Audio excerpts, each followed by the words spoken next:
we want to explore two ancient wisdom traditions presenting key teachings from the Buddha and Confucius on how to live a good life and achieve well-being. Both figures lived during times of significant societal change, and they wanted to come up with solutions to human suffering and disorder, offering pathways to personal and societal harmony. Okay, now the Buddha and the middle way. He said there is a middle way between the extremes of indulgence and self-denial, free from sorrow and suffering. This is the way to peace and liberation in this weary life. So, he said, if we seek happiness purely through indulgence, we are not free. If we fight against ourselves and reject the world, we are not free.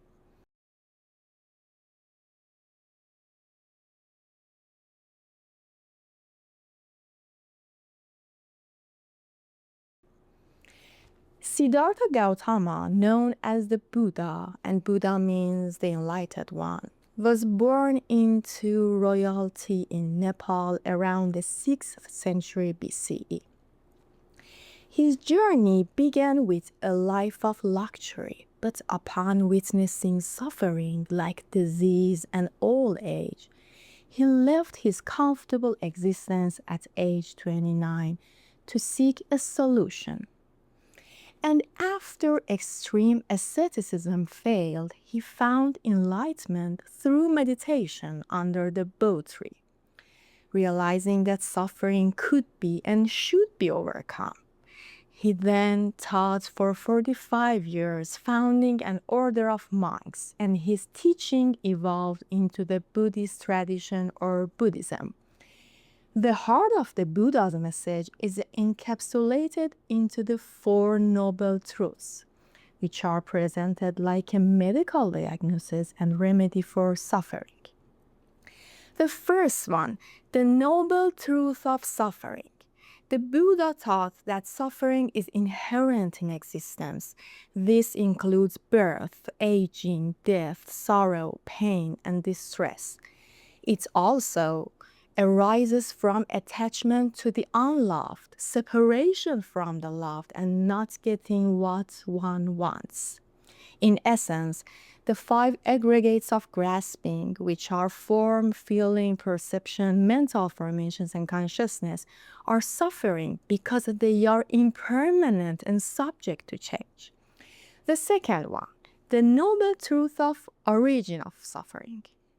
He says the root cause of suffering is craving. This craving leads to rebirth and is bound up with pleasure, constantly seeking fresh delight. It manifests as sensual craving, craving for existence and craving for non-existence.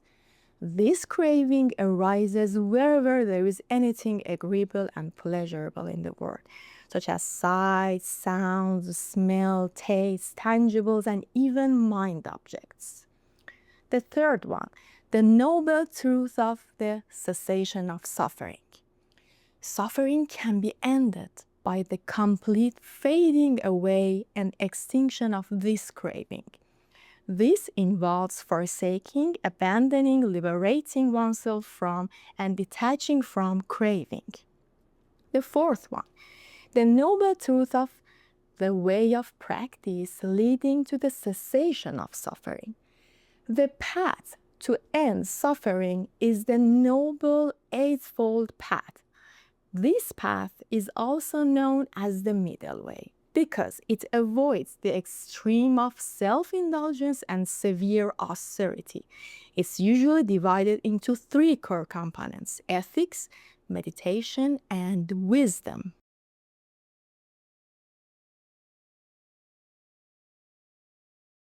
Ethics involves consciously controlling non-virtuous deeds and living with compassion. This includes right speech, avoiding impolite, malicious, and abusive language, avoiding lying, slander, harsh, and frivolous speech. Right action, It admonishes us that we should abstain from destroying life, from stealing, and refraining from taking life and sexual misconduct. Right livelihood, earning a living in a righteous way. Right livelihood means that one should abstain from making one's living through a profession that brings harm to others, such as trading in arms and lethal weapons, intoxicating drinks or poisons, killing animals, cheating, etc. Meditation cultivates techniques to control the mind and makes it a tool for overcoming suffering. This includes right effort, trying to stop negative thoughts, let go of ones that are already there, create positive thoughts and keep them going. Right mindfulness, contemplating body, feelings, mind, and mind objects with awareness, putting aside hankering and fretting. Right concentration, achieving states of deep meditative absorption, leading to inner tranquility and joy. And the last one is wisdom, refers to gaining insight into the truth of Buddha's teaching and nature of reality as constantly changing, impermanence. Nothing is permanent, nothing lasts. This deep understanding helps escape suffering caused by clinging to people and things in the hope they will never change. Okay. Now, Confucius and the life of virtue. Confucius lived in China during a period of social and political chaos. He became deeply concerned with how society's well-being could be achieved and its connection to a good life.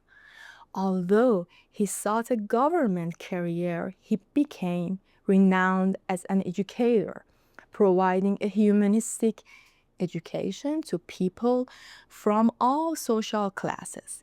His philosophy, described as humanistic social philosophy, aimed to cultivate human qualities in individuals for harmonious social order. Several central concepts define Confucian thought. Ren Li Shao Yi. So the first one, Ren, meaning human-heartedness and benevolence. This is a core idea, often translated as goodness, humanity, or benevolence. Ren is not an inherent trait, but something one becomes through cultivation of aesthetics, moral, cognitive, and spiritual sensibilities within social context. It is strongly linked to the principle of reciprocity, famously articulated as the golden rule. Do not do to others what we would not have them do to us. After Ren is Li, refers to rules of proper behavior, ritual, custom, etiquette, and ceremony. Confucius believed that appropriate behavior should be guided by traditional rites and customs from a past golden age. Okay, after Ren and Li is Shao, or filial piety. This key virtue involves kindness, honor, respect, and loyalty among family members. Confucius saw the family as the microcosm of society, believing that a strong family is the foundation of a strong society. Ultimately, Shao should be extended to the entire human community to achieve wider social harmony. The last one, Yi, or rightness. Yi, often translated as rightness or morality. Yi refers to what is appropriate or fitting to do in a given situation. It extends beyond mere moral issues to encompass aesthetics, political, social, and religious implications. For Confucius, moral and aesthetic values were deeply intertwined.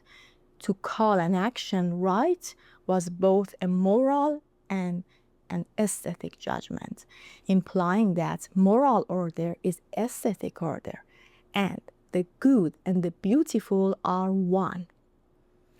It's really important to keep in mind that education plays a crucial role in Confucianism for becoming a virtuous person. Knowledge of the past guides proper action in the present, as self-cultivation is a learned process requiring instruction and education.